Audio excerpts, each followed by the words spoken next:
ತೈಲೂರಮ್ಮನ್ ಜಾತ್ರೆ ವೈಭೋಗ ನಮ್ಮದ್ದೂರವ್ರು ಮಾಡೋ ಹಬ್ಬಗಳು ನೋಡಿ ನಾನಂತೂ ಫುಲ್ ದಂಗಾಗೋದೆ.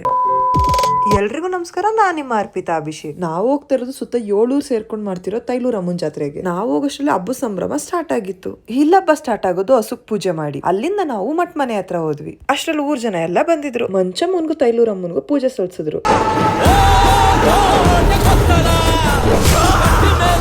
ಈ ಊರ್ ಜಾತ್ರೆದು ವಿಶೇಷತೆ ಏನು ಅಂತಂದ್ರೆ ಅರ್ಕೆ ಮಾಡ್ಕೊಂಡಿರೋರೆಲ್ಲ ಬಾಯ್ ಬೀಗ ಹಾಕ್ಸ್ಕೊಂಡಿದ್ರು. ನಮ್ಮ ಹೆಣ್ಮಕ್ಳು ಬಂಡಿಗೆಲ್ಲ ಪೂಜೆ ಮಾಡಿದ್ರು. ಅಲ್ಲಿಂದ ಬಂಡಿಗಳೆಲ್ಲ ಊರಾಚೆ ದೇವಸ್ಥಾನ ಹತ್ರ ಹೊರಟು. ಅದಾದ್ಮೇಲೆ ಅಲ್ಲಿ ನಮ್ಮ ಹೆಣ್ಮಕ್ಳು ಗಂಗೆ ಪೂಜೆನೂ ಮಾಡ್ತಿದ್ರು. ಹಳೆ ಕಾಲದ ಗ್ಯಾಸ್ ಲೈಟು, ದೇವಸ್ಥಾನ ಹತ್ರ ಇದ್ದಿದ್ ಬಾವಿ, ಹಠ ಮಾಡಿ ಜಾತ್ರೆಲಿ ಬೇಕೇ ಬೇಕಂತ ತಗ್ಸ್ಕೊತಿದ್ ಪಿಪಿ. ನಾವು ಚಿಕ್ಕವರಿದ್ದಾಗ ಅಪ್ಪನ ಹೆಗ್ಲ ಮೇಲೆ ಕುತ್ಕೊಂಡ್ ನೋಡ್ತಿದ್ವಿ. ಜಾತ್ರೆ ಎಲ್ಲ ನೆನ್ಪಾಗೋಯ್ತು. ಇಷ್ಟೆಲ್ಲ ನೋಡಿ ಸುಸ್ತಾಗಿದ್ ನಾವು ಒಂದ್ ಕಬ್ನಾಲ್ ಕುಡ್ಕೊಂಡು ದೇವಸ್ಥಾನ ಹತ್ರ ಮತ್ತೆ ಓಡೋದ್ವಿ. ದೇವಸ್ಥಾನ ಹತ್ರ ಅಮ್ಮವ್ರ ಪೂಜೆ ಮಾಡಿ ಕೊಂಡಕ್ ಬೆಂಕಿ ಹಾಕಿದ್ರು. ಕೊಂಡ ಬೆಳಗಿನ ಜಾವ 5 ಗಂಟೆಗೆ ನಡೆಯುತ್ತೆ. ಯಾರ್ಯಾರು ತೈಲೂರವ್ವನ್ ಜಾತ್ರೆಗೆ ಬಂದಿದ್ದೀರಾ ಕಮೆಂಟ್ ಮಾಡಿ. ನಿಮ್ಗೇನಾರು ನಮ್ ವಿಡಿಯೋ ಇಷ್ಟ ಆಗಿದ್ರೆ ನಮ್ ಪೇಜ್ ನ ಫಾಲೋ ಮಾಡಿ. ನಿಮ್ಗೂ ತೈಲೂರವ್ವ ಒಳ್ಳೇದ್ ಮಾಡ್ಲಿ. Thank you so much.